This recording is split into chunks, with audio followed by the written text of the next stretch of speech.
You're listening to Sox in the Basement, a production of the Broadcast Basement Limited, where every show is 30 minutes of good and comes from a basement bar on the south side of Chicago.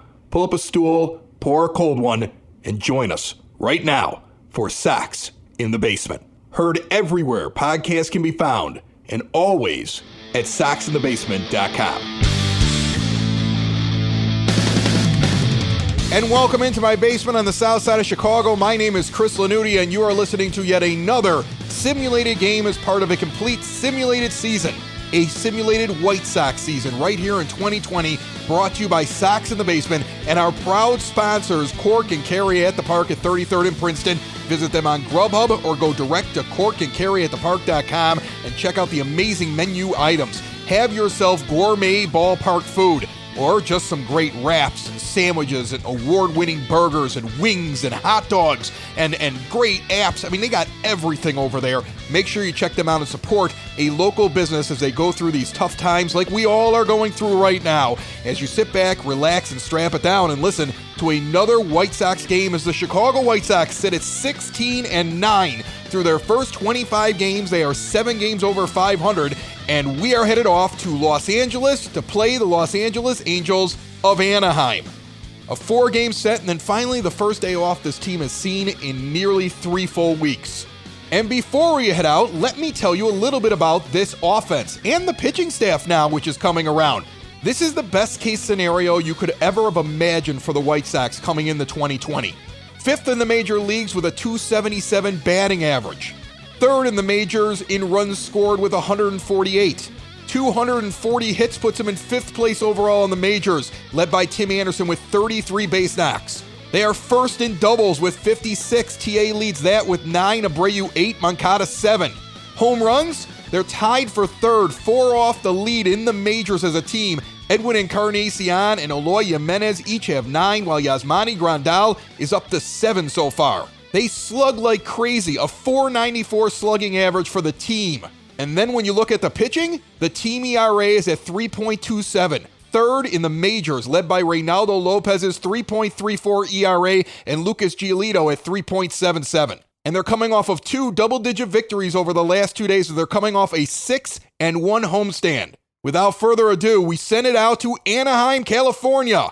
Sox Angels kicking off a 4-game set from Sox in the Basement, found everywhere podcasts can be found and always at soxinthebasement.com. Let's go!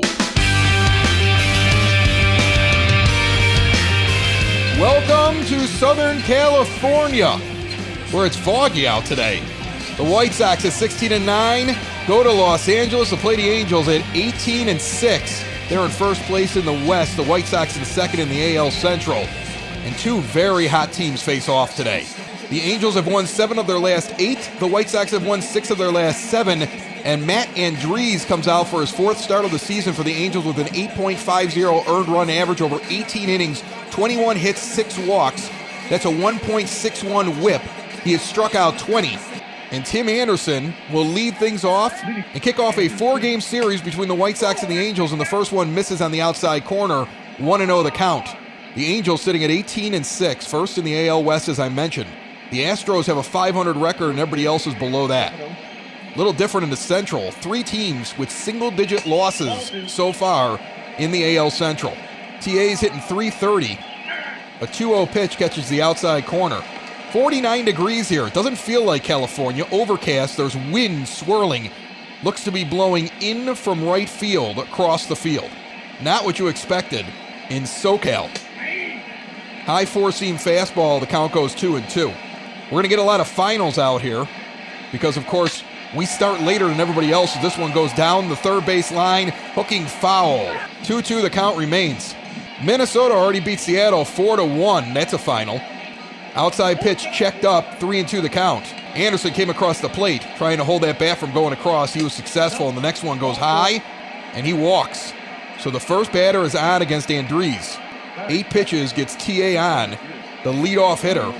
And Leury Garcia comes up batting lefty against the righty Andriese, hitting .303, playing center field today. Luis Robert takes a seat.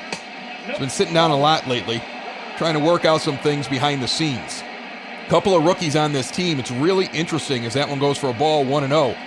that the top half of this White Sox order is killing the ball, and the bottom half is non-existent.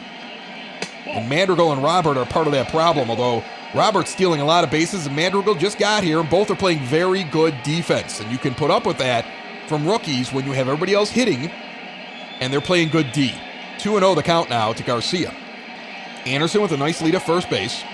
Into the line goes Andriese. High, ball 3, 3-0 the count. The hitters count pitch. He misses and walks him.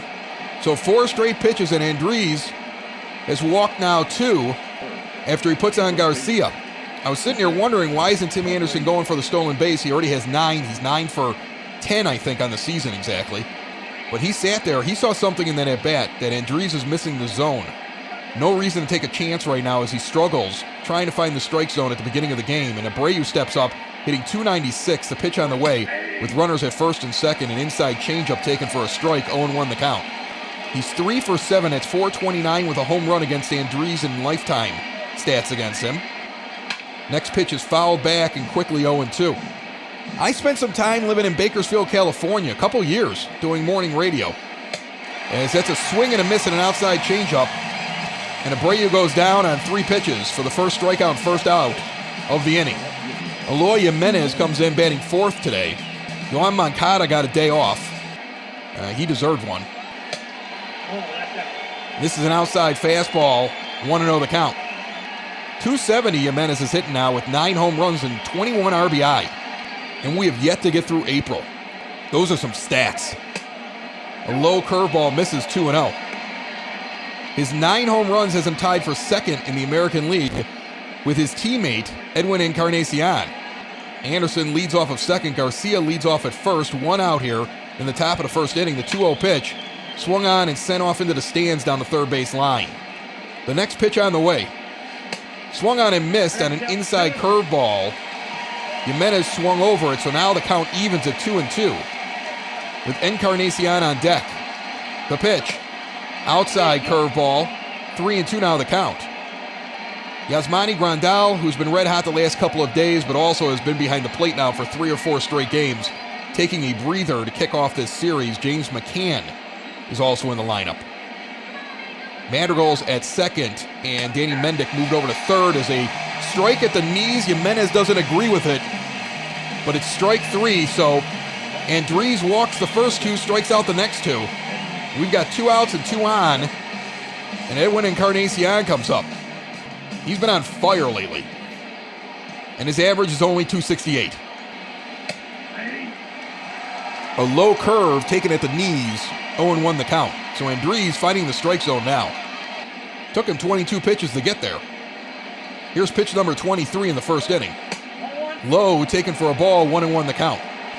Next pitch on the way. Driven deep down the third base line, hooking foul. 24 pitches so far in this inning for Andriese, 12 for strikes, 12 for balls. The next one is fouled off, would have been a strike, 1-2. The pitch. Chop back foul again.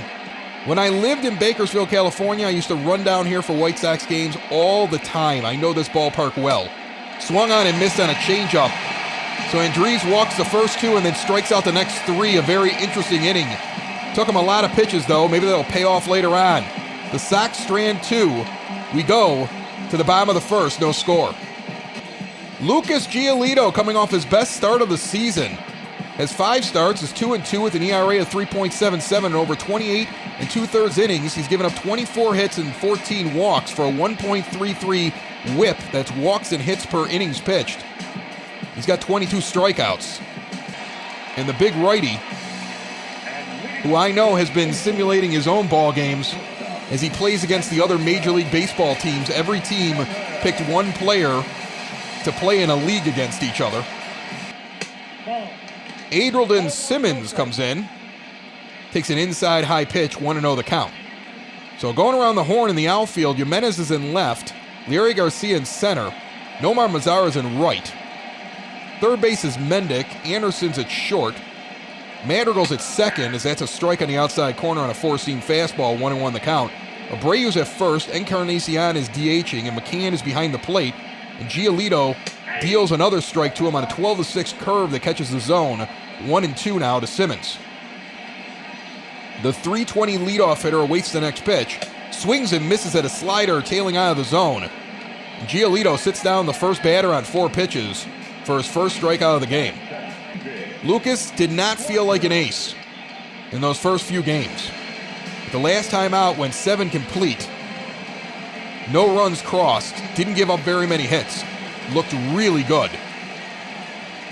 He had started to look strong the start before that, so hopefully he's getting it together now as an inside 4-seamer is taken for a strike 0-1. White Sox feel like they're hitting their stride right now. They did play against lesser talent. The Rangers at the bottom of their division, the Royals at the bottom of our division, and that's the last 2 teams that we faced, and we beat up on them as you should. Now you got a first-place team, and you're on the road in their place. As David Fletcher fouls that one off and is quickly 0-2. Fletcher's hitting .255. The right-handed hitter awaits the next pitch from Giolito, and he chops that one foul as well. Lucas working quickly, if you haven't noticed. Going right at it, McCann just sitting there and taking every pitch. Down the middle, a slider freezes Fletcher, and Giolito has struck out the first 2 guys he's faced. Of the 5 outs in this game, all 5 of them have been strikeouts between the 2 pitchers. And with 2 outs in the bottom of the first inning, coming to the plate is Anthony Rendon. He's hitting .289. He signed a big free agent deal. I know there's a lot of White Sox fans that want to see him in a White Sox jersey as he dribbles this one to short, and TA will field it cleanly and get it over to first. 1 pitch, 1 out for Rendon. They go 1-2-3 in the first inning. The wind has shifted and now seems to be blowing a little bit out. It's swirling tonight. No score after 1. James McCann will lead off this inning. Top of the second. He's hitting .300. He's got an .897 OPS, 1 home run, 1 RBI, which means he's getting on base a lot with walks because he's only got 1 home run, although he has several doubles. He's really hit the doubles well in a reserve role. He's pretty much pulling out about 33% of the games. He's doing about 1/3 of them. Maybe he's down to 30. 3 out of every 10 you see him out there. 0-2 the count quickly as he swings and misses at the first 2 pitches. And Andriese is ready for pitch number 30 of his outing. And it's low and in the dirt outside, taken for a ball, 1-2 the count. A lot of teams were playing getaway day on Thursday. These teams starting their series off. So there were a lot of day games today on a Thursday. Not the case here. The 1-2 pitch. Low, it misses, 2-2 the count. Padres beat up on the Cubs, 6-1 in Chicago today. San Francisco beat Colorado 6-0. Changeup outside misses, 3-2 the count goes full. The next offering, swung on, sent out to center field, backing up a little bit, and it'll be caught. Easy play out there. There's 1 out in the top of the second. Nomar Mazara steps in, hitting .194. The left-handed batter takes one high for a ball. Rendon is playing short basically right now as Simmons has moved over to the other side of second base from short. Second baseman Fletcher is in short right field, and Albert Pujols playing first close to the line on a shift. We've seen this shift a lot with Mazara, and it's working out just fine for other teams as he's hitting under 200. 1-1 now the count with 1 out in the top of the second inning. The righty, Andriese, into the line, the pitch. Low, misses on a curveball, 2-1 the count. Getting dark quickly because it was already overcast. Lights are on, even here in the second inning. There'll be no pretty sunset here in Southern California tonight for us to watch. Although this can be a very nice field to watch a game at. Outside pitch, the count goes full, 3-2 with Danny Mendick on deck. His average has plummeted lately. He's hitting .217. There was a point in time where he was up in the 260s, 270s, but that has changed over the last week or so. And an outside changeup. He chased it, swung and missed at ball 4. And it's the 4th strikeout for Andriese. 2 outs now in the top of the second. And Mendick comes up. 4 RBI in the season, hitting .217. Has gotten on base at a pretty good clip, but has tapered off. And this one is out into left field for a base hit on the first pitch. I love when it feels like they're listening to you talk about how they're not hitting well. And then a guy comes up and gets a hit. The first hit of the game for either team is Mendick puts this one in between short and third. And Simmons and Rendon can only watch it roll out there to Upton in left field. Nick Madrigal comes up hitting 154, the second baseman just called up a week ago. His debut was last Thursday. We have not had a day off, but this is his fourth appearance for the White Sox. So he's had a few days off. Throw over to first, and Mendick is back easily. Pujols will send it back over to Andriese. 0-1 the count. The pitch. Low swung on a four-seam fastball below the knees. 0-2 the count. Madrigal has a reputation for not striking out a lot. But he has not figured out the zone here in the majors as he fouls this one off trying to protect. Outside of the zone, it continues to be 0-2. He's aggressive at the plate. Major league pitchers are taking advantage of that. And he's striking out a little bit more than we anticipated early on. Fouls this one back, 0-2, the count remains. But he's hanging in well, and he's fighting in his at-bats, and he's had some hard hit balls that have not gone for base hits. As he loops out a soft fly ball to short, Simmons underneath it makes the catch. And the side is retired. Midway through the second, Mike Trout on the way up. Mike Trout is hitting .387. He has 8 home runs and 20 RBIs, and he's stolen 5 bases. He's the greatest baseball player there is right now. I'm going to say it, and I don't care what anybody thinks about it. The guy does everything. And there's a shift on for him, which is surprising to me because you would think a guy like Mike Trout can hit it anywhere he wants to. So 3 guys in between second and third, and Abreu basically playing second base on the right side of the field. The 1-0 pitch from Giolito below the knees taken, 2-0 the count. Lucas only needed 9 pitches in the first inning. Very effective early on. Next one on the way is flared out into center field. Larry Garcia moves over a little bit. He hit it straight away, but Garcia was on a shift in the outfield as well. He puts that away, and there's 1 out in the bottom of the second. Anytime you get Mike Trout out, you got to feel good about yourself. There's no way in the next 4 games that we aren't going to see him do something special. He's too good of a player. Tommy La Stella is hitting .316. He's DHing today. The lefty steps in with 1 out in the bottom of the second. Swings at the first offering, a high 4-seamer, and puts it down the first base line, foul. Next offering on the way. Misses outside on a circle change. 1-1 the count. High fastball misses, 2-1. The Houston Asterix, they won 5-3 at home against Tampa Bay today. Next pitch down the middle, fouled off down the third base line, 2-2 the count. Next one's in the dirt for a ball, 3-2. The Red Sox are trailing at home against Toronto late in their game on the East Coast. 3-1 in the 8th inning. 3-2 count here with 1 out in the bottom of the second. The pitch to La Stella. Chopped to second base. Nice play by Anderson, actually, cutting in front of Madrigal. Both of them had gotten over in time for that ball as it was slowly hit. Anderson catches it, comes across to the second base side, and gets it over to Abreu. It goes to the 6-3 putout, and there's 2 outs with Justin Upton on here in the bottom of the second. Upton's hitting .393 so far in the season. He's off to a red-hot start. Another shift on for him. Again, 3 guys between second and third, and Abreu playing second base, basically. Pitch number 20 from Giolito on the 1-0 count is outside on a 4-seamer, 2-0. 9 pitches in the first, 11 so far here in the second. With 2 outs in the second, Giolito trying to have another efficient inning. Just misses the outside corner, 3-0 the count. Dodgers won earlier today against the Nationals, 1-0 on the road on the East Coast. As a 4-seamer down the middle gets over for a strike taken, 3-1 the count. Next pitch flared off down the first base line. The count goes full on a good pitch by Giolito, challenging him inside. And then he tries to go outside with the slider tailing away, and Upton is super patient. Takes that for ball 4. And Lucas Giolito has allowed his first base runner of the game with 2 outs here in the bottom of the second inning. And Brian Goodwin, hitting .247 and batting in the 7th spot, is going to come up to bat. Number 18 for the Angels, the lefty Brian Goodwin, takes an inside 4-seam fastball, 1-0 the count. He's 1 for 5 against Lucas Giolito with a strikeout. He's got a runner on first base that has below average speed.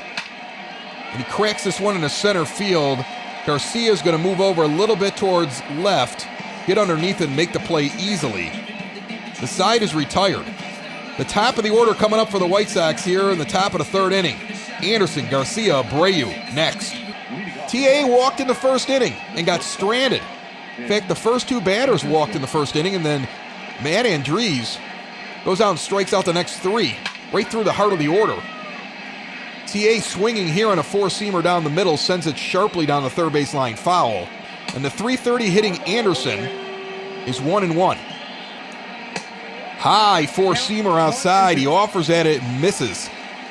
Was way outside the zone, 1-2. Anderson looks anxious here.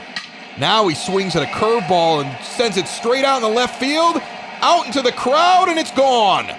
Tim Anderson, 382 feet down the third base line, gets it about 6 rows back in the first section in fair territory.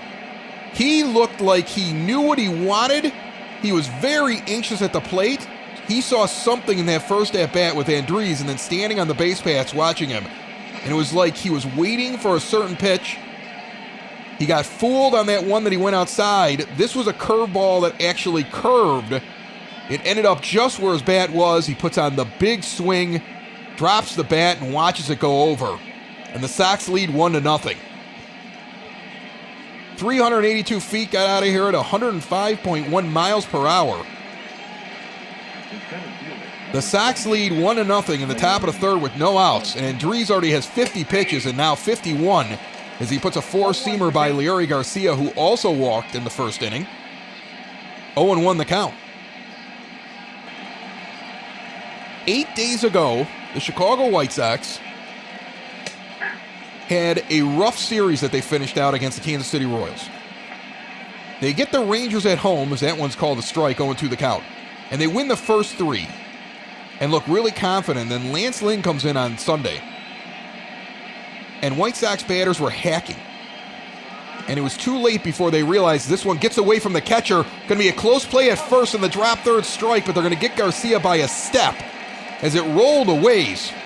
But a nice play by Castro behind the plate for the Angels. A bang-bang play at first as he went down to his knees to get the ball, and it bounced out of his glove and went up the first base line. And Leury put everything he could into getting on first base there on the drop third, but could not. One out in the top of the third inning for Jose Abreu now, who's 0 for 1 with a strikeout. Sox leading 1-0 on the road here in Anaheim tonight. And Andriese throws a high four-seamer that misses, 1-0 the count. But they get Lance Lynn on Sunday, and they were not patient at the plate. And they got mowed down. And since then, the White Sox have started to make pitchers pitch a lot of pitches in every at-bat. They are taking pitches, they are fouling them off, they are looking for the right pitch, and they've had great results. They're doing it tonight to Andriese. A 3-0 pitch goes for a strike down the middle to Abreu, 3-1 to count with one out in the top of the third. Next one is sent down the right field line, hooking towards the corner, back towards the wall, and it hits the top of the wall and goes over for a home run right down the first base line, opposite field. The second solo shot of the inning, Abreu puts it out 325 feet on a towering shot that only got out of here at 94 miles per hour. It hit the top of the wall, which down that line is at about waist height. It's like going down the first or third base lines between the base paths and home plate at the cell. It's that low. And he hits the top of that wall, and it bounces into the stands for a home run. So the White Sox lead 2-0, and Eloy Jimenez steps in, and Andriese throws an 84-mile-an-hour changeup outside for ball one. And he's about to pitch his 60th pitch of the game with one out in the top of the third. And Sox batters have done their best to wear out the pitcher early on in this game, and it's paying off now already. 2-0 to count now. Next one's inside, almost hits Jimenez, and that looks like a frustration pitch by Andriese, who stares in. He's upset with how his game is going, and that one came right in on Jimenez. Let's see what happens on this one. 3-0 pitch. Outside, he misses. He pounds the glove. You can see the frustration by the Angels starting pitcher. As the White Sox now have a man on first in Jimenez, who walks on 4 straight after the Abreu home run. 2 solo shots in this inning, only 1 out so far. and a runner on first base, and Joe Maddon standing up there at the top of his dugout looking at his pitcher and wondering what is going on. He's going to get the bullpen going. I see two arms getting up right now. We'll get those names for you in a second. As Encarnacion comes up 0 for 1. And the pitch from Andriese is an outside curveball. He misses 1-0. And he had a frustrating first inning, at least to start off, walking the first two guys, and then he got it together and struck out the next three. And all 3 outs in the first inning were strikeouts. He looked really good in the second against the White Sox. But in his third inning, he's given up 2 home runs and walked the batter. And now he can't find the plate at all. Misses here. Oh, they're going to call that a strike. That's a curveball that was well outside. He got a gift from the home plate umpire. 1-1 the count. Top of the third inning, White Sox lead 2-0. Trying to get off on the right foot on this 6-game road trip, 4 here in Los Angeles against the Angels. As this one's jetted out into center field, it's going to drop in for a base hit. Jimenez will round second but head back to second base. The throw comes in to Rendon from Trout. You know, when you got Mike Trout throwing to Anthony Rendon over at third base, and you're not the fastest guy in the world, it's good for Eloy Jimenez to think twice about that, because he came around second like he was going to go somewhere. James McCann comes up now, takes one high and outside that just misses. 1-0 the count, and a smattering of boos here in Anaheim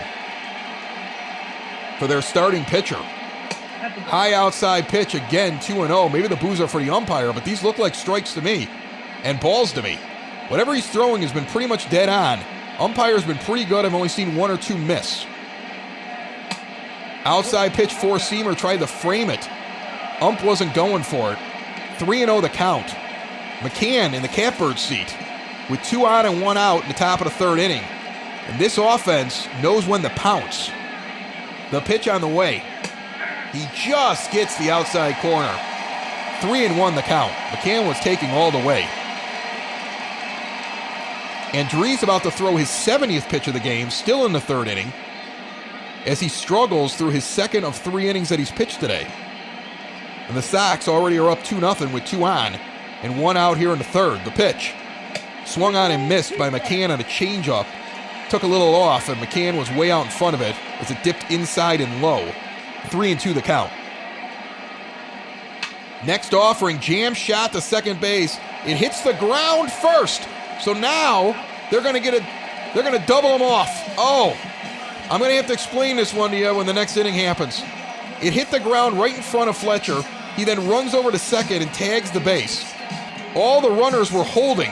I don't think it was up there long enough for the infield fly, but Ricky Renteria is going to walk out and get an explanation. And let's go through what happened here as Jason Castro, the 8-hitter and the catcher, comes up, hitting .280. The lefty has 3 home runs and 11 RBIs and an .848 OPS, leading off the bottom of the third with the White Sox leading 2-0 over the Angels. So you got runners on first and second, and the ball is up there long enough that it looks like it's going to be caught by Fletcher. But it's so low that the umpires never even considered the infield fly rule. And Fletcher stops short and lets it hit the ground right in front of him. Now, that was designed. It's very obvious looking at it that Fletcher at second base was like, I'm letting this one drop so I can try to double him off. And the umpires probably should have called an infield fly, but it happened so quick and the ball had such a low trajectory that they couldn't say for sure it was going to stay up long enough to make it to Fletcher. But it was clear Fletcher's running for it, and then he doesn't hear anything, and he stops, and he lets it hit the ground, bounce up into his glove, and he runs to second base. And it's a foot race for him because he's in front of the base runner who's still holding at first. So he gets there, and then, knowing he can't go back to first base because that's the one guy that's still running, he goes to third. And Rendon puts the tag down on a sliding Jimenez, who also waited to see if the ball was going to fall in. It's questionable that it wasn't an infield fly rule, but that's what happened. A double play, probably a muff call by the umpires ends the inning. And now that's a walk for Giolito and Albert Pujols. Who would have thought this guy would be hitting 9th at one point in his career? And he's hitting .280, but he's in the 9th spot tonight for the Angels. Dribble to second base. Madrigal spins, throws to Anderson, back over to first on a pretty play. And that was a really interesting play there. And some words are being exchanged at second base between Madrigal and the base runner, Castro. Because as Madrigal receives the ball, Castro's about to hit him. So Madrigal turns his back and throws to Anderson to absorb Castro running into him. There's no interference called because Castro was never going to make it there before the ball got there. And he doesn't run into Madrigal until the ball's out of his hands and heading over to second base. And then Anderson has to throw it over to two of them who are standing in the base path starting an argument with each other. Nick Madrigal's the smallest guy out on the field. I think he should keep his mouth shut, but that was a really nice play. And really heads up of him to realize I got to protect the ball because I might collide with the base runner. So that's a double play, 4 to 6 to 3. There's 2 outs, and Simmons comes up and takes 3 straight balls, 2 outside and 1 high in the zone as Giolito is pitching quickly. And there's a 3-0 count to Simmons. Giolito into the wind, the pitch on the way. Hits the strike zone there on a 4-seamer at 94 miles an hour. And it's 3-1 with 2 outs in the bottom of the 3rd inning. The next pitch on the way, low, taken for ball 4. So Giolito has put on 2 with walks in this inning. 3 overall through 2 2/3 at this point. But luckily the double play wiped out the last walk. David Fletcher comes up now. A smart heads-up baseball play. Joe Maddon teams, say what you want about the guy. They really play crafty defense. And that's what's being played out here in Los Angeles. Or Anaheim. I always say Los Angeles because they call themselves the Los Angeles Angels of Anaheim, and it's just too much to say. So I'm going to flip back and forth this entire series. First 2 are low and just missed the zone. 2-0 the count. So Giolito not getting the close calls. He's not way off the strike zone. He's just not getting the nibbles. Next one, check swing, and he does get the nibble on a 4-seamer on the outside corner. 2-1 the count with 2 outs in the bottom of the 3rd. Pitch number 41 offered at and missed on a 12-6 curveball inside. 2-2. Fletcher takes the next one in on the hands. Count goes full with Rendon on deck. And you'd like to get this guy right now before you get to Anthony Rendon and Mike Trout. Giolito sets the pitch. Ripped down the third baseline, foul. Fletcher was on that one way out in front on an inside pitch on the hands as he fends it off. Next offering lifted out to center field. Garcia rolling back to the track. It will go off the wall. Runner comes around third and scores. Fletcher's in with a double standing up on a deep fly ball in the left center field. Garcia couldn't get back there in time, and he had to wait for it to careen off the walls. It hit the wall and then popped straight up in the air, and he had to wait for it to come down. So no chance for play on anybody. It's 2-1 as the Angels get a run here, and Rendon comes up 0-for-1 with the ground out in the 1st inning and a runner in scoring position with 2 outs here in the bottom of the 3rd. Giolito walked the first runner, got a nice double play started by Nick Madrigal to erase that walk and get him 2 outs, then walked immediately to next batter and gave up the double that drove in that runner from first base. And he's 1-1 to Rendon after he takes an inside fastball. He offers at the next one, they're going to say he checked it up, down at the knees, 2-1 it goes. Giolito checks the runner at second. Pitch on the way, sent out in the left field. Tailing back is Jimenez. He'll make a nifty catch over his shoulder as he slowly jogged to the place where the ball was going to land. So that's the 3rd out of the inning, but not before the Angels strike back and get a run. After 3, 2-1 White Sox. Foundation issues not properly handled can be costly. Family Waterproofing Solutions is owned by Ken, a veteran of the United States Marines, and his wife Maria, making them a veteran-owned business and a female-owned business that will diagnose and repair wet or leaky basements. And while they're located on the Sox side, Family Waterproofing services the entire Chicagoland area and Northwest Indiana. And now, after taking time off to ensure they can do things safely and securely for you, Family Waterproofing is back in business and doing jobs. Plus, part of the proceeds for every job that they do are donated to veteran and first responder organizations who support our frontline defenders. And currently, Sox in the Basement listeners have access to special pricing when they contact Family Waterproofing Solutions now, 708-330-4466, or visit them today at FamilyBasementWaterproofing.com. Folks, Family Waterproofing Solutions, you just heard from them. They are big advertisers here on Sox in the Basement because they're the kind of company that realizes, I want to get the word out to Sox fans. I want to get the word out to all of Chicagoland. I want to get the word out to Northwest Indiana. We're open for business and we're doing it the right way. It's veteran-owned, it's female-owned, it's family-owned. They give a percentage of all their jobs to veterans and first responders who need it the most right now, and they're donating to those groups with the money that they're earning. As Dylan Bundy is going to come in. So it's going to be a 3-inning outing for Andriese, and Bundy comes in for his 12th game of the season. He's 2-1 over 23 innings with a 3.91 earned run average. The former starter for the Orioles is the long reliever here, and he's going to come in and face Nomar Mazara first, who's 0 for 1 with a strikeout in the second inning. And the big righty, Dylan Bundy, once a pitcher with a ton of promise in Baltimore, who now is a swingman and long reliever for the Angels, pitches one high and inside and hits the zone, 0-1 the count. Next one's fouled back, 0-2. Mazara quickly, 0-2 in the count, has looked terrible. Except for the first week of the season, he looked halfway decent, and now just atrocious for most of April. Takes one outside, 1-2 the count. Next pitch is high, 2-2 the count goes even. But back to Family Waterproofing real quick. I just want you to consider getting an estimate. Let them tell you what they can do. And you don't have to have them in the house. They'll do it over the phone. They'll do it over the video chat. They'll sit there and look at your problems. It can't hurt you to get a free estimate and talk to them about any problems you're having in your basement. You know, you need covers for your window wells. You need to look at your sump pump. Hey, is this thing working right? Should I get a new one? You know, what? I got a little seepage. I've got this. I've got that. Foundation cracks. It makes sense to talk to them if you got some time on your hands, and they got financing now that's set up even for low-cost jobs, because they know that some people are in some dire straits and they don't know what's going to happen next in the next couple of months. So they're going to make it real easy for you. As the count goes full, and now one misses just low below the knees and outside, and Bundy puts on Mazara. And you got to be kicking yourself when you go up against a guy that's doing as poorly as Nomar Mazara, and you're 0-2 on him, and you put him on. And Danny Mendick comes up now 1 for 1 with a single in the second inning, with a runner on first. Sox have been putting runners on. They got 2 on in the first inning. They had several runners on last inning that couldn't score. The only runs they've scored have been from the 2 solo home runs. If you're a base runner, though, you've been stranded tonight. Pitches outside, 1-0 the count to Mendick. High four-seamer, 2-0.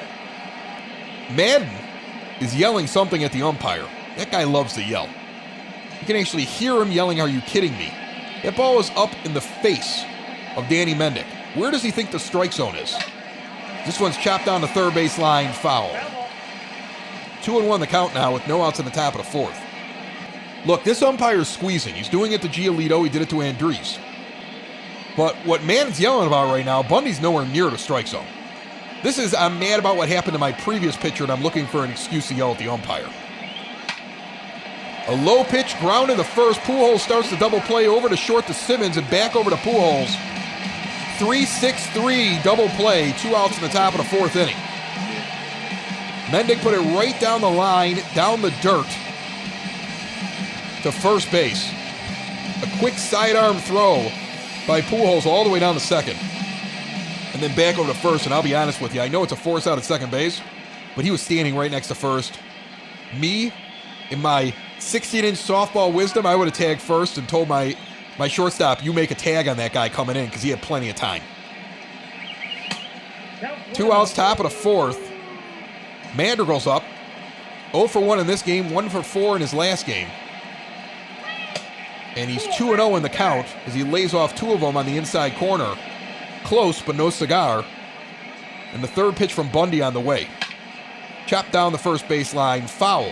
Darryl Boston having to get out of the way. We'll reset with another 2-1 pitch. Outside, four-seamer, 3-1 the count goes. Tim Anderson on deck in the top of the White Sox order. Bundy, he's going to use a lot of pitches too. This isn't a super efficient inning for him. Even with the double play, outside four-seam fastball catches the corner. 3-2 the count is full to Madrigal. One of the smaller strike zones in all the majors. Outside pitch, he lays off and he takes the walk, so Nick Madrigal's going to go down 90 feet to first base. As Bundy has walked 2 in this inning. And TA comes up. It's kind of funny to watch number 92, Nick Madrigal, get down there, stand next to Albert Pujols, and wonder who let that 14-year-old kid come out and play. I mean, that is a difference. Tim Anderson's 1 for 1. He's got a walk and a solo home run in the third. They got the White Sox their first run. Abreu got their next run 2 batters later with another solo home run. 2 solo shots for the White Sox that account for their 2 runs. The Angels got one on a double by Fletcher, knocking in the runner from first base. They went off the wall in left center field. 2-0 the count. As Anderson laying off some low pitches. Stands in. The righty hitter against the righty pitcher. Madrigal's got some speed, but he's not really a stealer.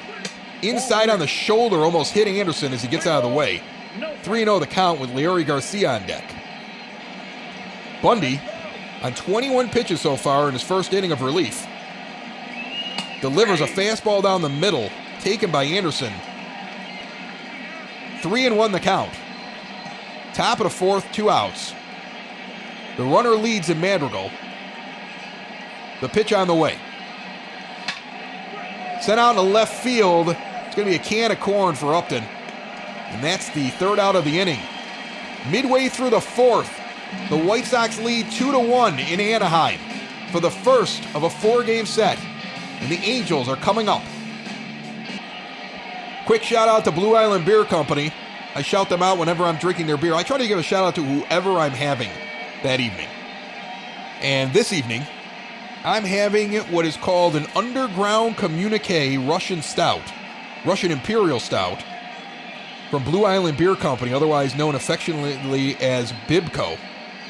And Alan will deliver, and he'll also do pickup, and he does it very safely. My wife is freaked out right now, I'm going to tell you this, as Giolito pitches the Trout, who offers at a slider and misses low in the zone, 0-1 the count. And they're one of the few breweries that I go to. And this is a 64-ounce growler, and I'm going to do my best to knock this whole thing down tonight. Because what else am I going to do? I'm doing simulated baseball games under quarantine. High fastball, 1-2 the count now to Trout. Giolito sitting on 51 pitches here, facing his first batter in the bottom of the 4th. Had a rough inning last inning, but otherwise has been pretty effective. And holds the lead as this one is outside on a slider tailing away. Trout does not chase. 2-2. Trout's 0 for 1. And he fouls this one off down the first base line. First pitch was just sent out weakly into the outfield for a flyout. Giolito trying to keep down one of the best players in baseball. A low circle change. Count goes full. Trout does not get fooled often. You have to beat him in the strike zone. The full count and the pitch. He gets him on a slider that was starting out high and dipped back into the zone right at the letters. And he gets the call as Trout is frozen. A beautiful pitch by Giolito for a strikeout. And there's 1 out at the bottom of the 4th. Tommy La Stella's 0 for 1 and the lefty stands in. And Giolito starts off with him now. Flared off down the third base line. That one is going to be fair. It hits just next to the chalk. There was a shift on, so Jimenez is just getting to it as La Stella gets into second base. Gets into third. That will hold La Stella as Mendick gets the ball. But there was a shift on, and everybody was shifted towards the right side of the field. And he hit a fly ball towering down the third base line that hits about 2 feet inside the chalk. And he gets himself a double. That's his 5th of the season. The leaders on the Angels have 10 so far. There's 2 of them. Upton's one of them. Other one is Simmons. Upton's up right now, hitting .393, walked in the second inning. Got a runner on second with 1 out at the bottom of the 4th. The shift killing the White Sox there. Jimenez is in his normal position. He might have a really good shot at getting that ball while it's in the air, and this one is sent out deep in the right field. Big play by Mazara going back. He backpedals as he catches it, and La Stella decides not to challenge the arm. As flat-footed, Mazara puts it on a bead to second base, and La Stella's just standing there like, I'm not going anywhere. Brian Goodwin comes up and hits a bomb down the third base line. He flips the bat. If it's fair, it's gone, and it misses the pole by an inch. The White Sox avoid the 2-run home run. Goodwin smacks his hands together and heads back to the plate. Takes the next one for a ball, 1-1 the count. And now swings and misses at a circle changeup low, 1-2. That was close. And he thought he had it. He even did the bat flip. Slider below the knees. It's got to stink to do the bat flip. And then it's not out. Hold the bat up. Carry the bat with you. But don't drop that bat till you know it's gone. Swung on and missed in the 12-6 curve. Giolito spins on the mound and pumps his fist. He did not like a bat flip on a foul ball. And he looks back at Goodwin and he's talking as he goes into the dugout. 2-1 White Sox.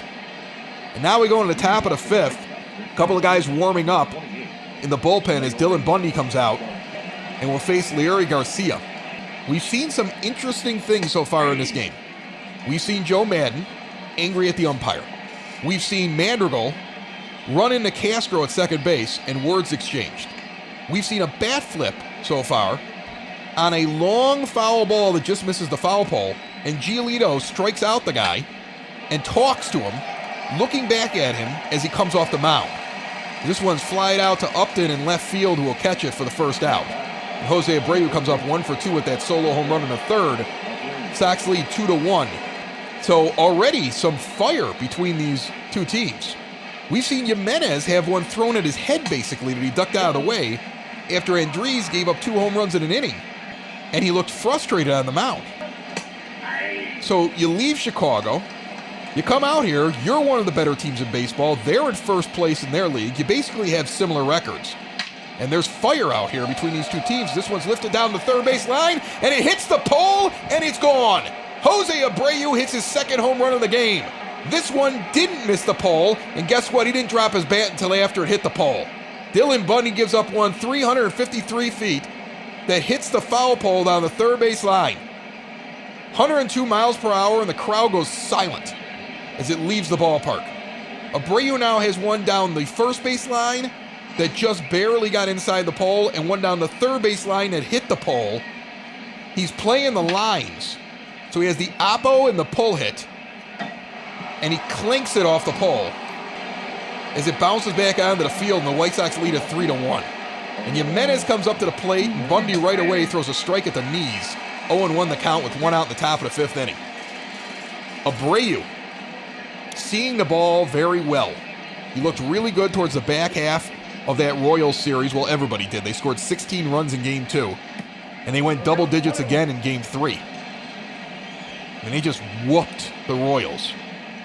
And the Angels are a much better team, but the White Sox brought the home run ball. 3 solo shots in this game as a foul ball was put down the first base line. It was barely foul. Looked like a double, but it's signaled as a foul ball. 1-2 the count to Jimenez. Next one is chopped up the middle, and it's going to get through into the outfield for a base hit for Eloy Jimenez. So he's on first again. He walked earlier. Now he's got a base hit. And Edwin Encarnacion will come up, who before his last game yesterday in Chicago had hit 4 home runs in 4 straight days, including a grand slam. Didn't get a homer yesterday. That doesn't mean he's not capable of getting one now. He's 1-for-2 with a single in the third. He's hitting .272. The average heading back up again, and the OPS just under 1,000. He leads the team in strikeouts, but he's been cutting down on that as of late. He's also had some pretty bad pitchers that he's faced in the Royals pitchers, although those Rangers pitchers were pretty good. It was their offense that was off. Sox didn't score a lot of runs in those series, in those games in that series. Check that, but they scored a ton of runs against the Royals, but it was really not the pitching for the Rangers. Sox didn't score a lot. It was the fact that they couldn't score against us. 3-0 count now to Encarnacion, and Bundy is struggling. Julio Teheran is warming up in the bullpen for the Angels. There's another pitcher. I'll try to get his name for you. The pitch on the way misses, and he walks Encarnacion on 4 straight pitches. So first and second now with 1 out. He got the first out quickly, and Leury Garcia gives up the home run to Abreu. Gives up a single to Jimenez and walks Encarnacion on 4 pitches. He's the second pitcher so far for the Angels in this game. And James McCann's 0-for-2 with a line out and a ground out, but hitting .281. And Bundy stares in at the 0-for-2 McCann, trying to find his way out of this inning. The pitch on the way. Jam shot deep, though, into left field. It's going to get back towards the track. Jimenez tags pretends to go to third, goes back. The throw is way offline. He might have been safe, but he decides not to test Upton.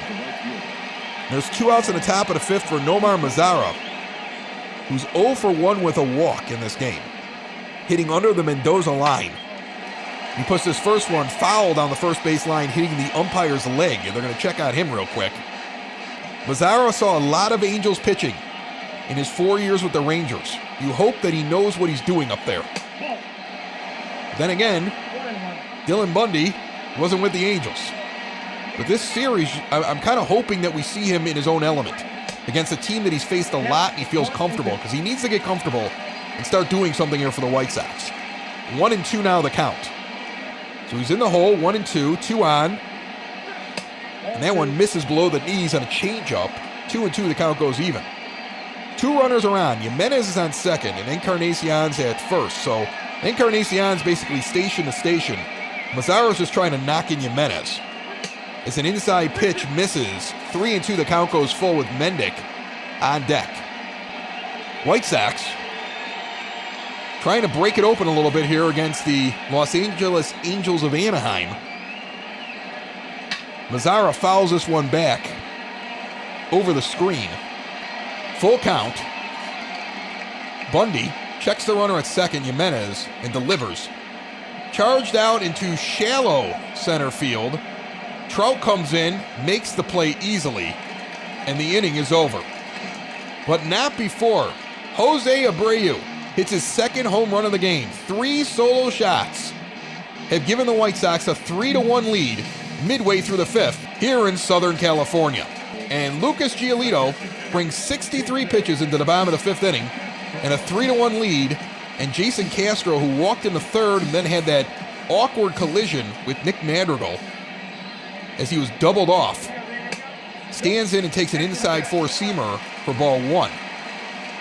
He is 3 for 7 lifetime against Giolito. He's got 3 strikeouts. He's also walked, which was last inning, and now he charges one deep out in the right field. It's carrying back to the wall, and it is gone. A home run to right field. Castro puts it out 386 feet, jumps out of here at 104 miles per hour. It's that little section with a low wall, but it would have been a home run against a high wall. It was up there. Puts it about 6-7 rows back. A solo shot. We've seen 4 home runs tonight on a 49-degree night in the haze and the clouds and the fog of Anaheim. 49 degrees tonight, but the ball is jumping off the bat. You know, when you think of this stadium, you think of that right field section being this big upper deck high wall area. But there's a little section down in the corner, and Abreu put his down there, and so did Castro. It's 3-2 now, and Albert Pujols was 0 for 1 batting in the 9 spot tonight. And he's 0-1 now after he takes that strike. The next pitch on the way hits the outside corner, and he's quickly 0-2 on a 4-seam fastball. White Sox come into this game, a team that's one of the best in the majors in earned run average and in hits allowed. And their whip as a staff, #1 in the major leagues coming into this game as well. They started off slowly as a team, pitching-wise. Outside 12-6 curveball, the count's even at 2-2.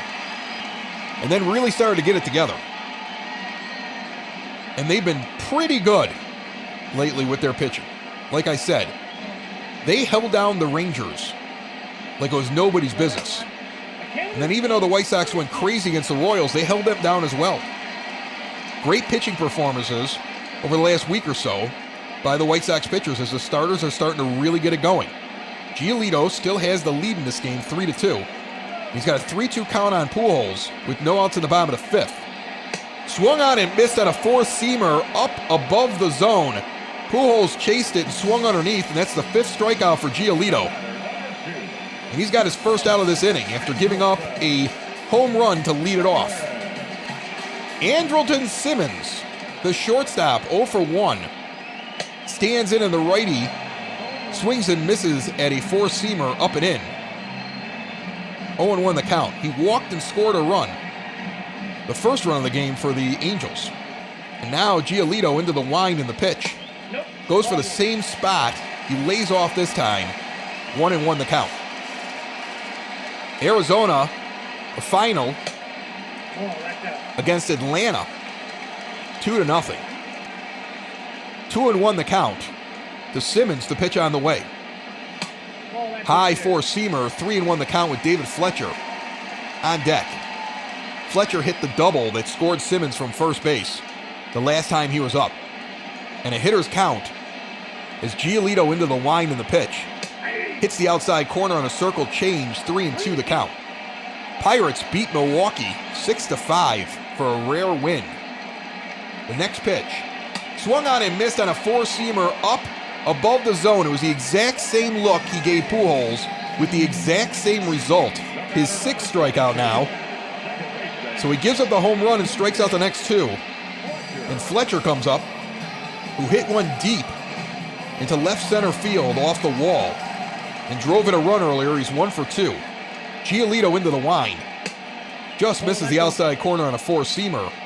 1-0 the count. Fletcher with the double and the RBI, sitting 260. Sitting in the number 2 spot in their lineup tonight.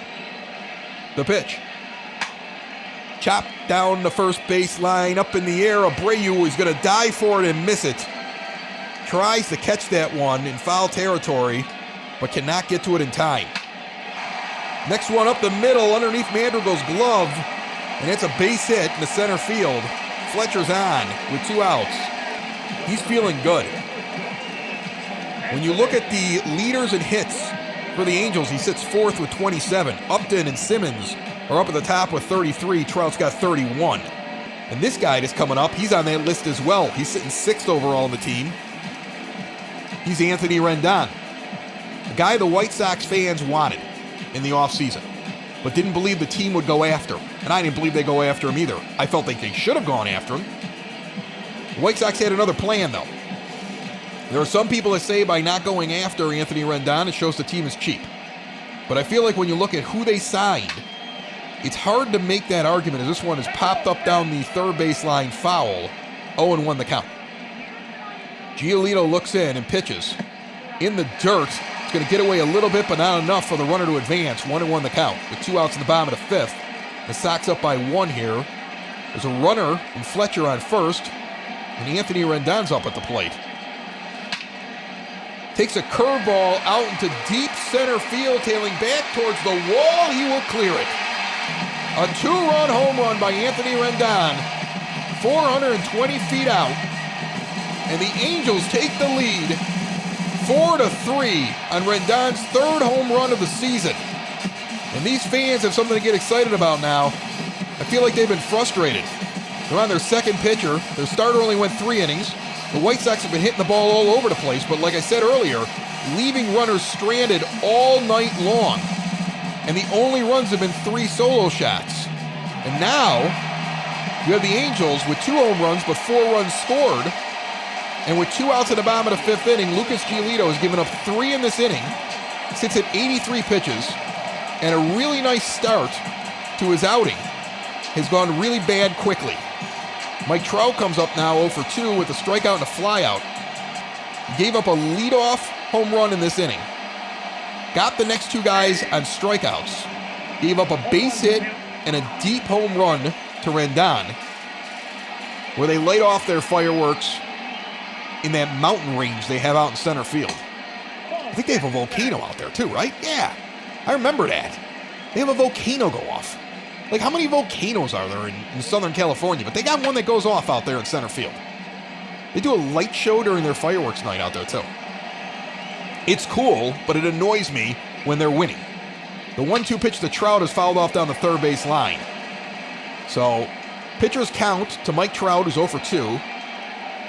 Giolito into the wind in the pitch. Up the middle off the leg of Giolito. Mendick's going to come up and grab it. Quick throw to first. He's going to get Trout by a hair. Mike Trout can't believe it. Madden's coming out to go talk to the umpire. He can't believe it either. We'll figure out what happens. End of 5 for now. Angels lead 4-3. Trout's out at first base. Joe Madden had a few words, but he went back in before he got thrown out of the game. Danny Mendick made a great play as it bounced off of Lucas Giolito's leg. They're going to check on him.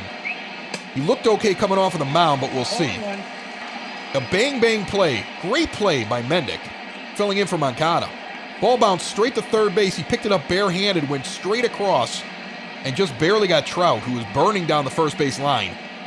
Flipped his helmet off with both hands and stood there incredulously as his manager ran out to get between him and the umpire. 0-2 quickly to Mendick from Bundy. Pitch number 47 from him as he came in the fourth inning and continues here in the top of the sixth, is fouled off. 0-2 the count remains. Angels lead 4-3, and Mendick swings and misses at an inside fastball, and he is struck out to begin the top of the sixth inning. Nick Madrigal's going to come up. Smallest strike zone in the majors, I believe. And he takes the first pitch to short. Sharp ground ball. Simmons over to first. And Pujols will put it away. And there is the second out of the inning. So quickly, 2 outs in the top of the sixth, and Tim Anderson in the top of the order comes around. With nobody on base and 2 outs, he's 1 for 2 with the solo shot and a walk. And he takes a changeup outside. 0-1. Next pitch sent out to right field. Underneath it, that'll be a catch. And the inning ends. The Sox go down quickly. 1-2-3. The Angels have the lead. 4-3. Bottom of the sixth. Tommy La Stella comes up. 1 for 2. Lucas Giolito still out there with 88 pitches. He must feel okay. He wants to start this inning. That doesn't mean there aren't guys going out in the bullpen. Kelvin Herrera and Jimmy Cordero warming up out there right now. 2 right-handed pitchers.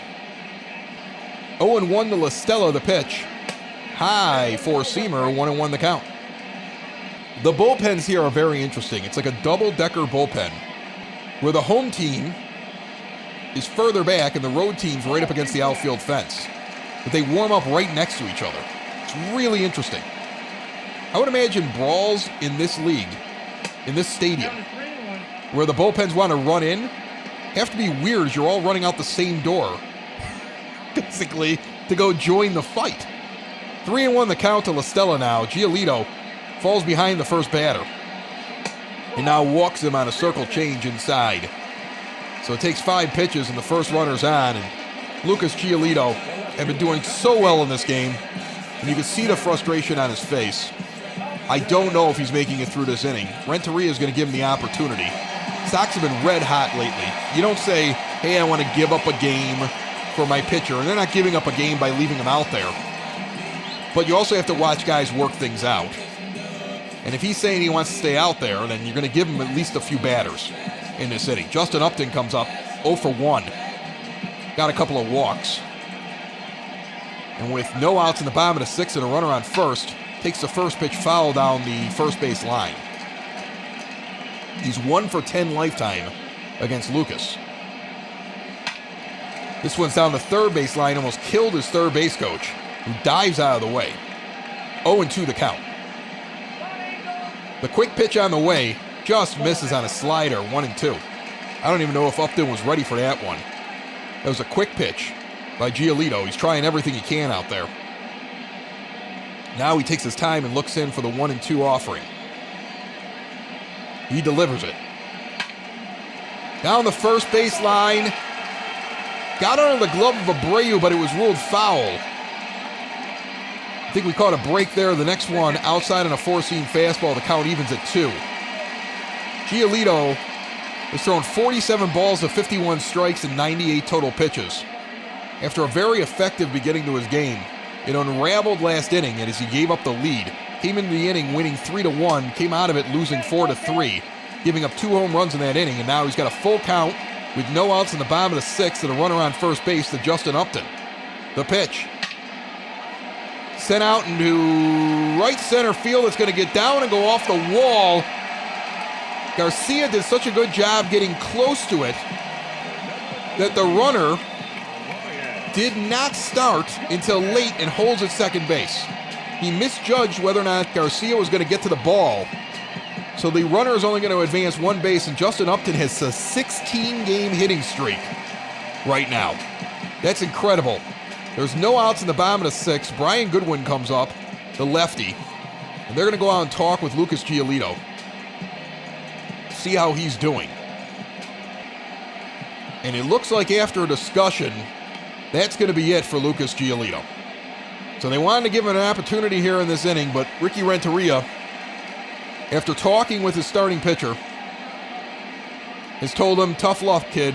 You had a rough one. Both starting pitchers didn't go 6. Andriese went 3. Giolito officially goes 5, but there's 2 guys on in the 6th that are his responsibility. Jimmy Cordero comes in for his 11th game of the season. He's got 11 1/3 innings so far, 3.18 earned run average. Righties are hitting 111 against him, lefties 182. 12 strikeouts, 7 walks. He will try to hold the line here for his starting pitcher against Brian Goodwin, who's 0 for 2 with a walk. First pitch, a sinker taken for a strike. A really striking pitch that dove down a little bit but stayed in the zone. He looks sharp and ready to go. 0-1 the count. The pitch on the way.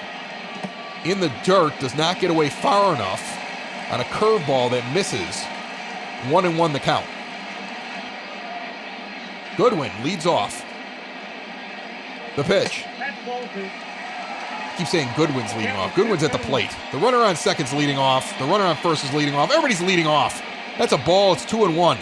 I know we won a lot of games recently, but I'm getting a little frustrated with this inning. The last 2 innings. Strike down the middle, 2-2 now, as Cordero comes back against Goodwin. So the count is even with 2 on and no out in the bottom of the 6th inning. Here in Anaheim. And a changeup misses low. The count goes full with Jason Castro on deck. This may be the moment for the White Sox, although they do score a lot of runs. And even if they give up 1 or 2 here in this inning, it doesn't mean the game is over, as a sinker out of the zone is fouled off and will reset with the count still full. Cordero with the pitch. High, he misses on a 4-seamer that I think was designed to go high. Batter did not chase. The bases are now loaded with no outs in the bottom of the 6th inning. And Jason Castro comes up to the plate.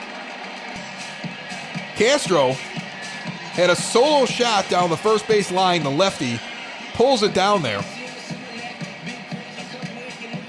At the time, it did not give the Angels a lead, but it was the beginning of a really bad inning for Lucas Giolito back in the 5th. Now here in the 6th, he's got the bases loaded and no out. Low at the knees, a sinker. 0-1 the count. Next offering on the way. Swung on and missed on a changeup tailing away. 0-2. Cordero trying to get out of a jam. Created mostly by Lucas Giolito. But he did walk a guy to load the bases. No outs in the bottom of the 6th. 4-3 Angels. And it hits the batter. Cordero, unintentionally, it's obvious it's unintentional. You don't want to hit a guy to send a guy in. Hits a batter. Castro goes to first. A run scores. It's 5-3 Angels. The bases remain loaded with no outs. Albert Pujols comes up 0 for 2 with a strikeout and a ground out. He's hitting .274 so far on the year. Who would have thought you would have seen Albert Pujols batting 9th? Jimmy Cordero, though, doesn't want to see anybody. He wants this inning to be over. As a 4-seamer is fouled off down the first base line, 0-1. The White Sox were all over the Angels early. The story of the game so far is a really good start by Giolito and a lot of runners left on base by White Sox batting. They had 3 solo home runs. But when men were on base, nobody could get a hit. And that's really the reason why they're losing this game. Because even if Giolito has a bad start and they're struggling, this is a first-place team in the Angels. When you look at the offensive categories, the Angels, the Twins, and the White Sox are leaders in flip-flopping as to who's first, second, and third in most categories. So this was going to be a series where both teams were going to score runs. And you can't leave guys on. Pujols fighting up there at the plate. He's 2-2. The count is even. Bases loaded, no outs in the bottom of the 6th. 1 runner already across. I got to learn how to talk. I think that's all the beer. 1 runner already across. It's 5-3 Angels, and the count goes full on a pitch that misses low. The pitch from Cordero.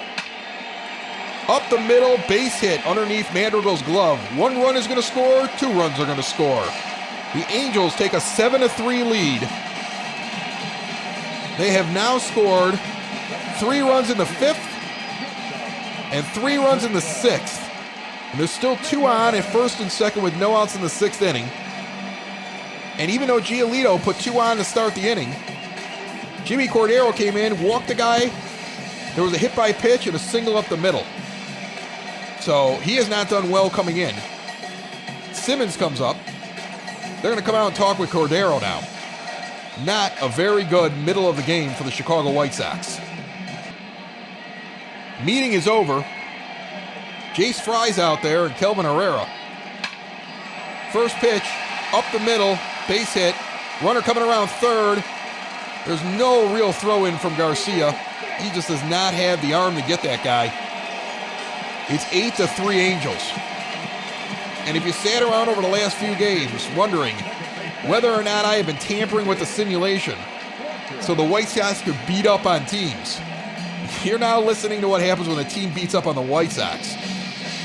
As David Fletcher comes up, 2 for 3 with a double, a single, and an RBI already in this game. He's been killing us so far. We're down by 5 runs. There's still runners on first and second and no out in the 6th. They're going to bat around and more here in this inning. Down the first baseline, foul, 0-1 the count. Next pitch on the way. Low and inside, 1-1. Cordero into the wind and the pitch. Hits the outside corner on a 4-seamer, 1-2. Next offering on the way. Outside, misses on a slider, 2-2 the count.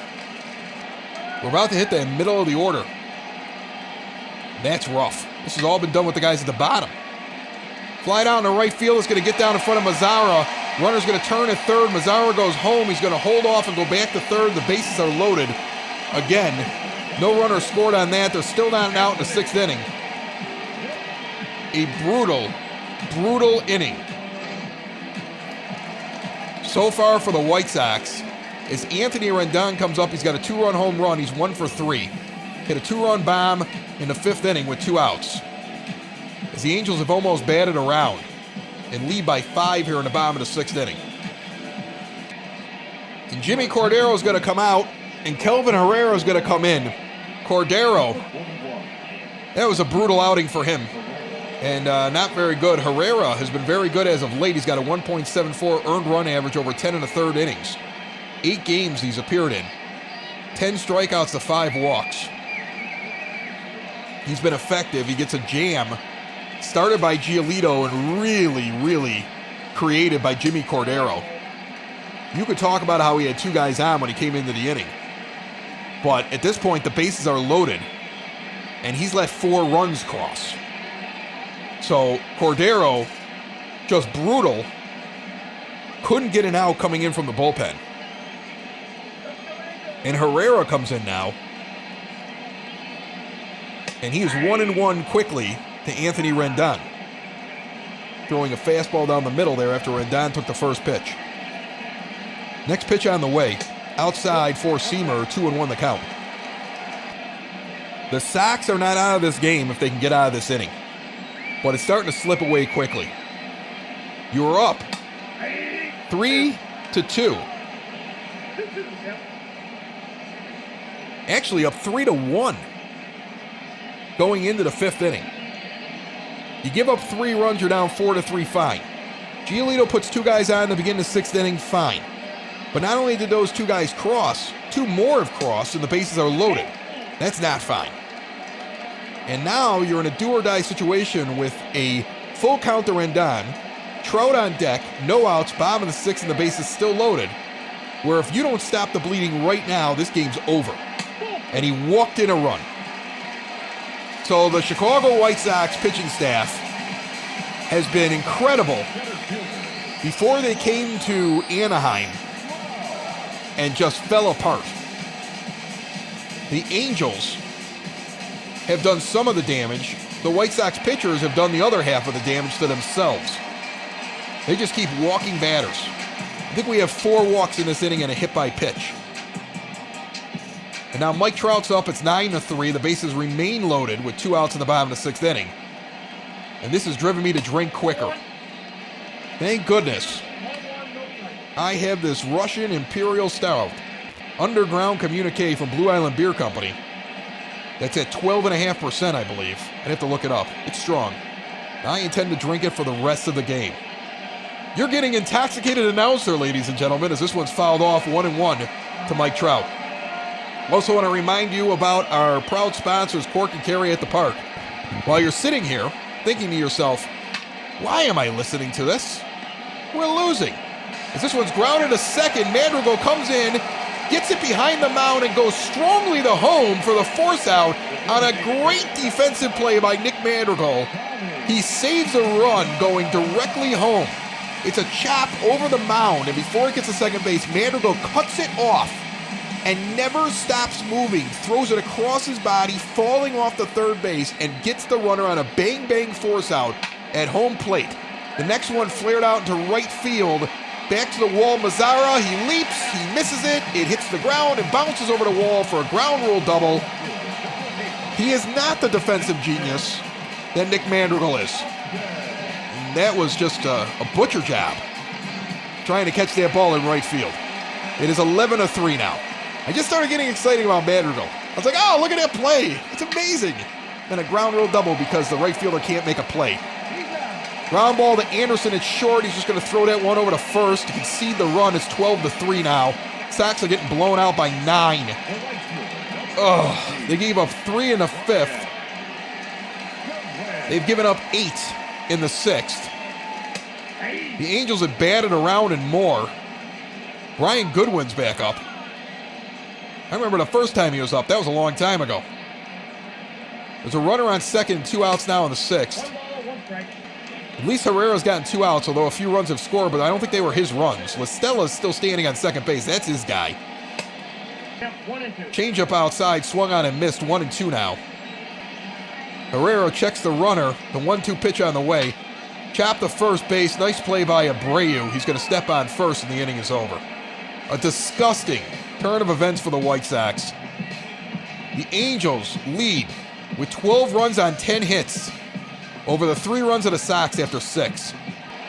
An ugly, brutal, atrocious, awful game by the Chicago White Sox. Just a difficult thing to watch. And I don't know what else to say about it. They played so well against the Rangers, pitched well. That was the big thing. They pitched well against the Rangers. Then they played well and hit the ball like crazy, especially over the last 2 days in Chicago. They're not doing bad today. They've got 3 runs scored, but they stranded a bunch of runners, and the pitching staff let them down. Lucas Giolito starts off strong, collapses in the 5th and into the 6th. Jimmy Cordero comes in, and he's a dumpster fire. And Herrera comes in and does the best he can, but all of Cordero's guys will score. This one's down the first base line. It will curve around the pole. It is gone. Leury Garcia. It's like in a fantasy football game when a guy scores a touchdown in garbage time.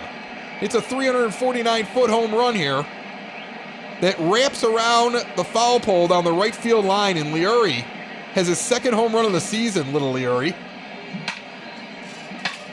And the White Sox now trail 12-4. Comeback. The comeback is on. The Angels will have none of it. Joe Mann is like, nope, there's going to be no comeback. Julio Teheran, one of the many starting pitchers that the Angels get to keep in their bullpen because they are flush, will come in. He's got 6 games under his belt. 2-0 with 11 1/3 innings pitched. He's got a 4.76 earned run average.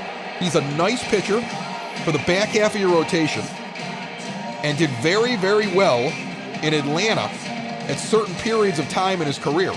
Now, that said, he was a guy that we targeted on Sox in the Basement as a pickup for the White Sox. This was one of the guys we said, I'd love to see the White Sox go out and get him. They went with Gio Gonzalez. Now, Gio gives them 2 lefties in their rotation. So maybe that was what the intention was. And he hasn't been terrible. But in my mind, Teheran would have been in the starting rotation for the Chicago White Sox if I would have had my way in the offseason. He comes in, he's 2-0 quickly to Abreu. Now, I built him up a lot because I'm really hoping he does terribly. And the White Sox can put up about 3-4 runs off him before Joe Mann can warm up somebody else and we can get back into this game. No outs at the top of the 2nd. Abreu's 2-0, 2 for 3 with 2 solo home runs. Checks it up, 3-0 the count from Teheran. Cork and Kerry at the Park has great food. They're our sponsor. And I want to kind of talk to you a little bit about them here in the top of the 7th inning as Abreu's going to walk down the first base. Here's the deal. Bill Guidi is a great guy. I'm not just saying that because the guy buys advertising on my shows. It's because I meet him and he's a straight shooter. He's a businessman. It's a family business. His dad started Cork and Kerry on Western Avenue. And then they open up the place over by the ballpark, Cork and Kerry at the Park. Now, you gotta get to know Bill before you hear the whole story about it, but it wasn't the easiest thing in the world to open up that place. Everybody just thinks they just moved into that spot. There was a long process, and there were a lot of hoops they had to jump through because everybody in the world wanted to be there. And they did an awful lot to get in there, and he really stuck his neck out to put that place together. And he put together the Southside tradition. Jimbo's was never cool to me. Like, honest to goodness, I'm sorry. If you're aggravated with me, I don't care.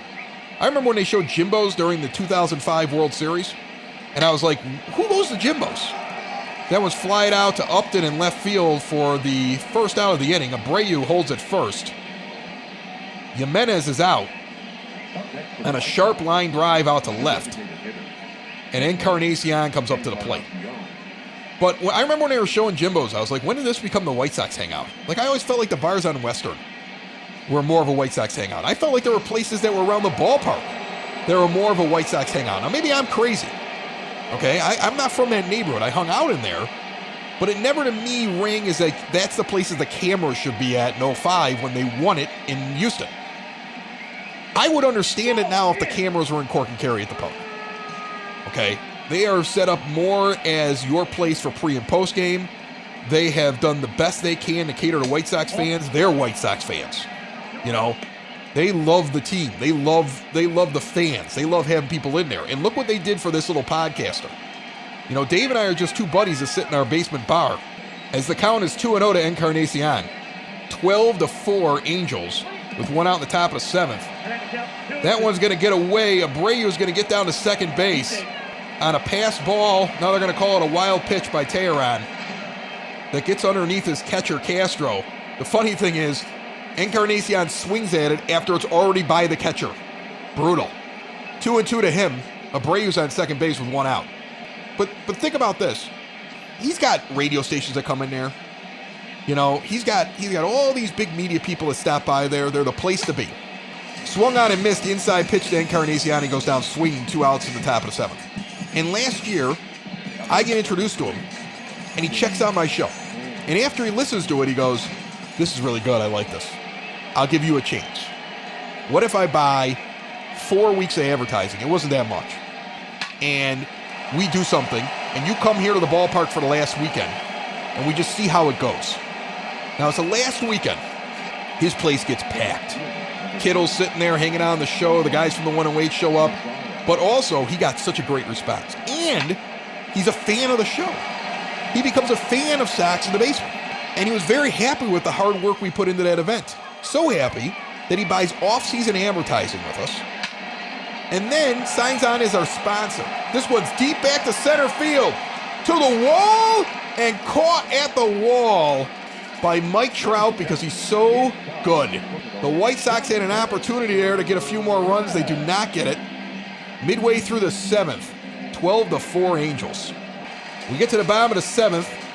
They're going to leave Herrera out there. Why not? Sox are down by 8. Jason Castro comes up. He's got a solo home run in the 5th. Let's get back to what I was talking about with Cork and Kerry real quick. I'm going to wrap this up. Here's my point. It's a family business.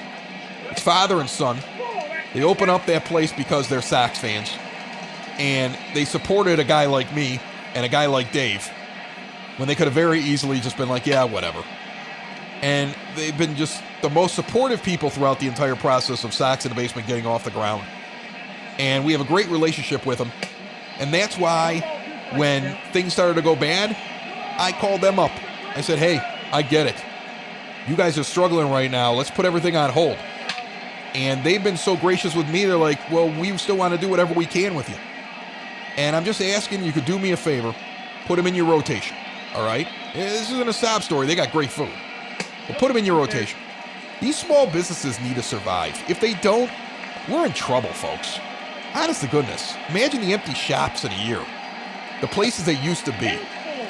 And if they're in your neighborhood especially, if you're around the ballpark, you should definitely be going there all the time. The food's great.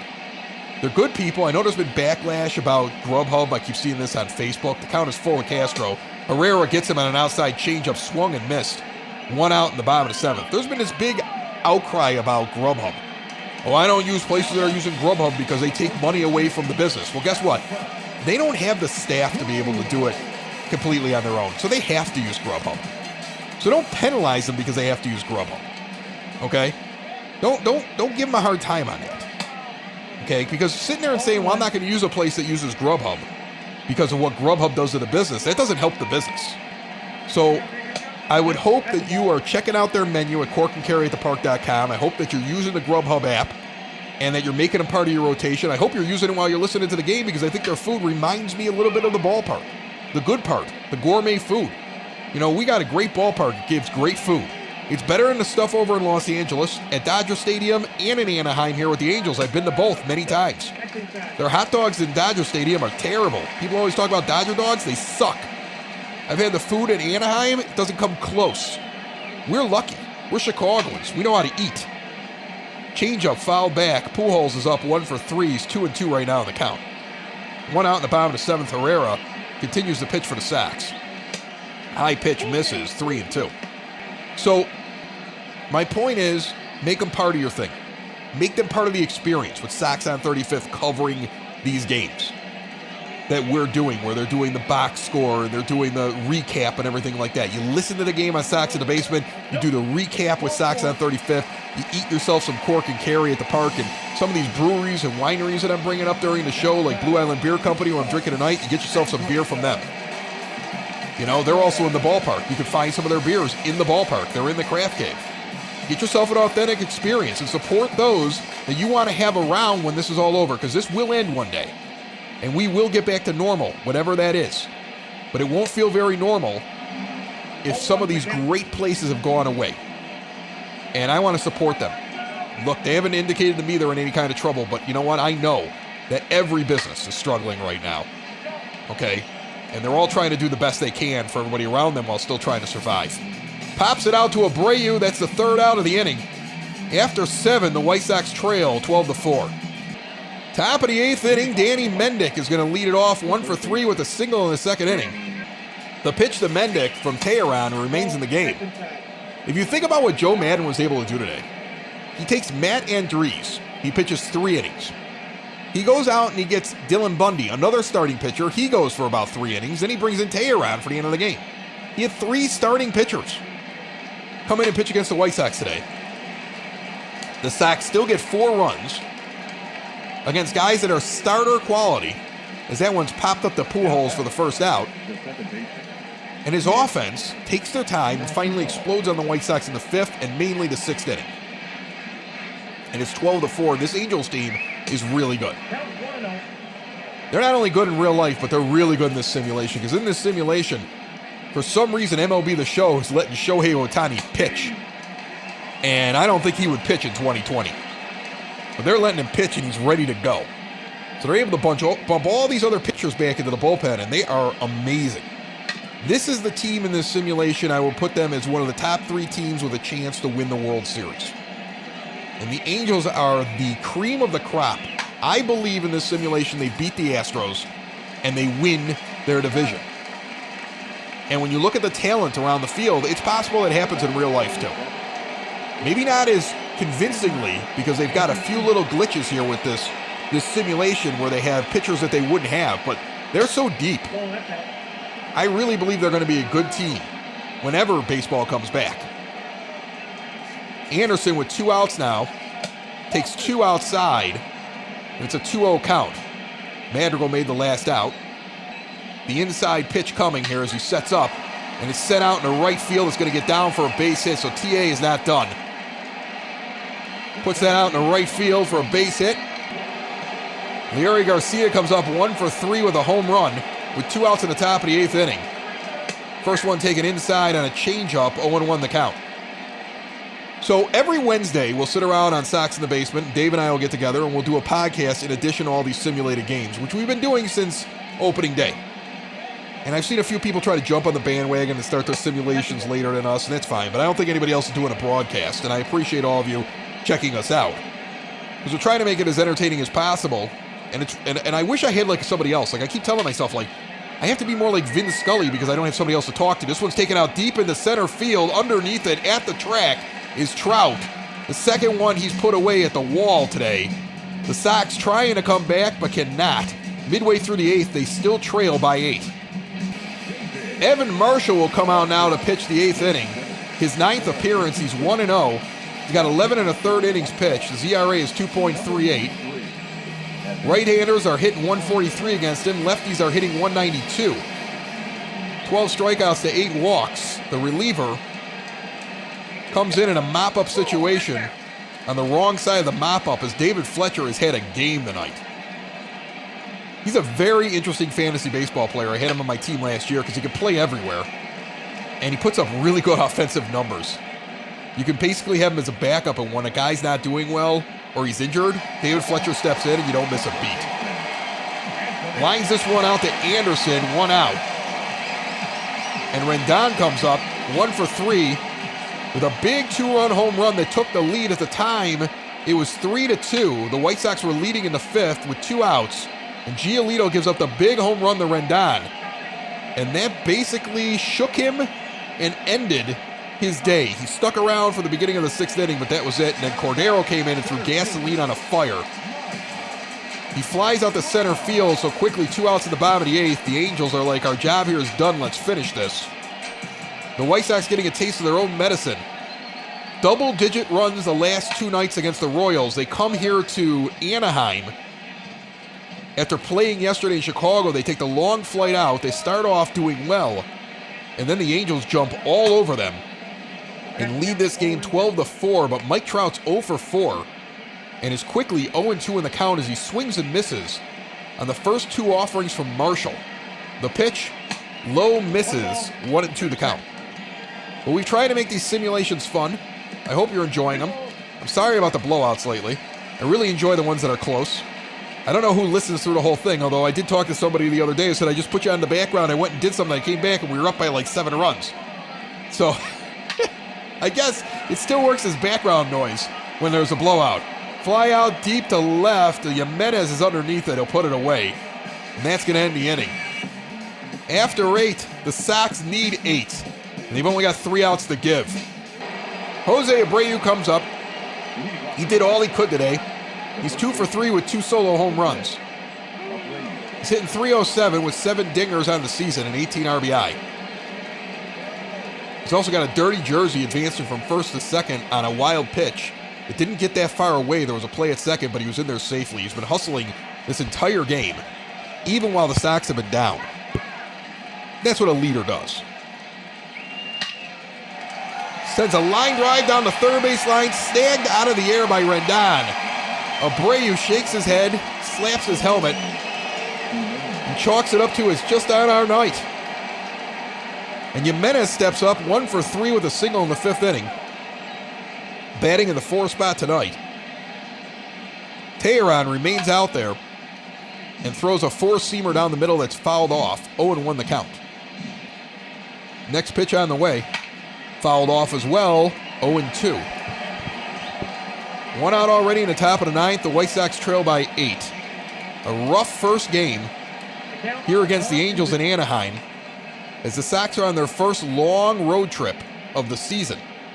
Last road trip was just 3 games in Kansas City. They spent most of April at home. They've really only traveled to Cleveland, Boston, and Kansas City. And they've had it split up with a lot of home games. Now they go on the road, and they're at the back end of a long stretch of nearly 3 full weeks without a day off. In the end, it'll be 18 straight games for the White Sox without a day off, as they have seen no rainouts, and they have played like crazy through the month of April. And they just ran into a really good team as Jimenez hits the dirt on a ball high and tight. And that is the second time he's had his head thrown at today. And he's got to be getting a little tired of that. The 3-2 pitch on the way. Chops this one foul. Even if it's unintentional, you have to hit the dirt twice in a game with two different pitchers, you start to get annoyed. Swings and misses on a four-seamer just over the bat. He goes down. There's 2 outs.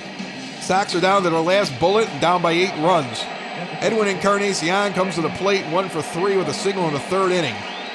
Teheran looks in the righty, looking to finish this game off. A disappointing start, but it's a 4-game series. Tomorrow, Dallas Keuchel comes out. He struggled in his last game, but he's been good in every other outing he's had this year. He will start tomorrow for the Sox, as this one's fouled off and it's 1-1 the count. Looking at the schedule, there's a possibility Anderson takes tomorrow off, but everybody else should be available. And the majority of the bullpen is ready too.